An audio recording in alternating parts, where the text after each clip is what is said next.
والله احنا كفايه بنسمعكم كده، يعني انتوا اولى بالوقت اللي انتوا بتحاولوا فيه ده، هي فرصه. وبحلف لك على القران انا تايه، انا فيكي بدون عنوان، ولا المسجون بدون تهمه وميت سجان، وبنعاني عشان عشقك، وعشقك مش مطمني مع اني انا ناسك، وانا في العتمه والناسك، وانا الناسك في محرابك بقيت مفتون، وانا العاقل ومش مجنون، وانا اللي في عرفك العايش لكن مقتول، وانا اللي في فرجك العالي كما الرايه لكن تحت التراب مدفون،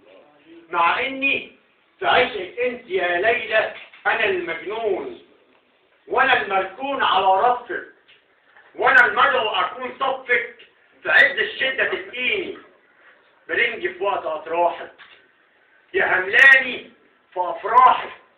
وناسيه اني من دمي نصبت العرس على الضفه، وانا المعازيم وانا الزفه، وانا المركب وانا الدفه، وانا المزمار وانا الكوشه، وانا السكه اللي مفروشه بعز الذلين ليكي.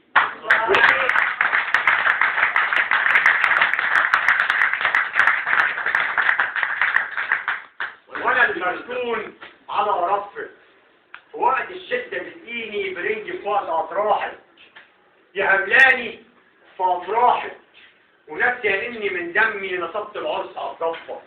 وانا المعازيم وانا الزفه، وانا المركب وانا الدفه، وانا المزمار وانا الكوشه، وانا السكه اللي مفروشه بعز الذلين ليكي. وليله فرحتي بيكي تبكيني، وليه رافضه تعديني على فرحك ونسياني، يا قد ياللي مداني ما بين شطين عشان غيري يعديلك، وخيرك اللي ما جاني ومداني، يا مداني بكرباجك، وظهرك ليا لما اطلب واحتاجك، وانسى برضه قلقاني اقوم اخدك في احضاني، يا صلباني ما بين قاعك وبين طرحك، وبين طرحك تقومي جايه جلداني وعطراني ونسفاني وحساني ما بين جدرانك السوداء، عشان صوتي علق مره وقلت اطلب في يوم حقي،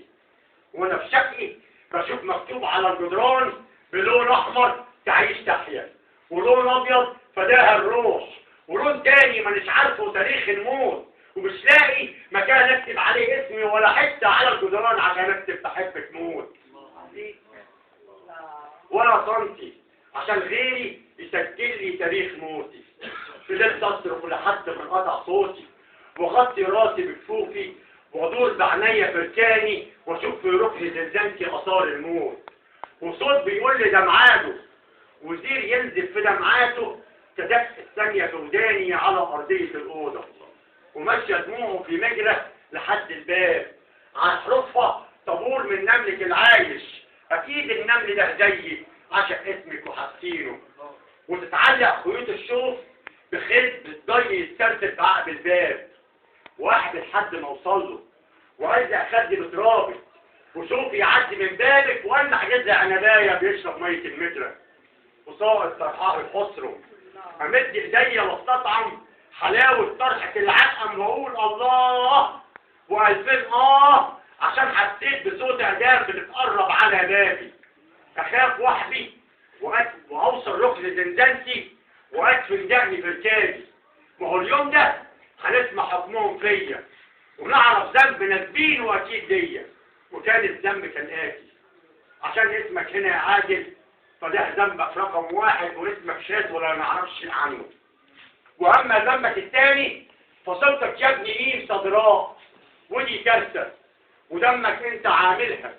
وحل الناس معاملها، وحتى الطال عشان انت رفضت مين معاملها، ولا اللي كنت بحروفي بجملها، ولا عمري بذنبي كنت حملها، ورغم انها قاسيه شرف ليا اموت منها اموت فيها، في يوم اسمي هيتخلد مدام جسمي اندفن فيها.